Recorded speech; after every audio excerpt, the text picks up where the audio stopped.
শরীরে যে পানি থাকে তা তো আমাদের ঘেমে শেষ হয়ে যাচ্ছে, মানে আমরা কি করব বুঝতে পারতেছি না, এত গরম।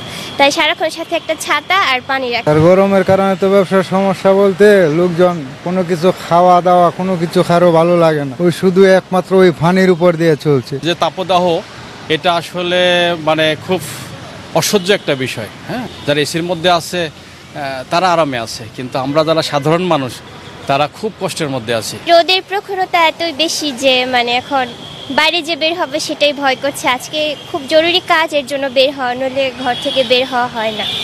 এই গরমের তাপে মানে কোনোভাবেই মানে এই পরিবেশের সাথে আমরা খাপ খাওয়াতে পারছি না। কারণ আমার এখন একটা কাজে যাওয়া দরকার, সেটার জন্য বসেছিলাম। আমার যার সাথে যাওয়ার কথা সে এখন আসলো, এর জন্য বসেছিলাম। হ্যাঁ, প্রচণ্ড টায়ার্ড হয়ে যায়, মানে শরীরে যে পানি থাকে তা তো আমাদের ঘেমে শেষ হয়ে যাচ্ছে, মানে আমরা কি করব বুঝতে পারতেছি না, এত গরম।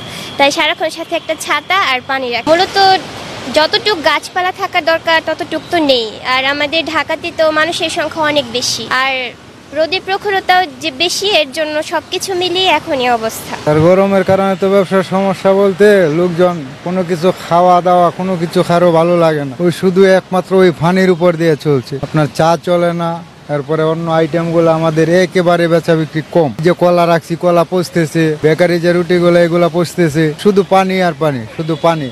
পানিটা একটু চাহিদা কাস্টমার, আমাদের বেচা বিক্রি একেবারেই কমে গেছে। আগে মনে করেন 5,000 টাকা বেচতে পারলে এখন সর্বোচ্চ 3,000 টাকা বেচতে পারতেছি। আর খরচ আমাদের যা আগের খরচ সকল সময় একই খরচ তো আর কমে না। গরম একবারে হিসাবের বাহিরে, এই গরম সহ্য করার মতো না। যে তাপদাহ এটা আসলে মানে খুব অসহ্য একটা বিষয়। হ্যাঁ, এটা আসলে শুধু আমি না, সারা বাংলাদেশের মানুষ অতিষ্ঠ।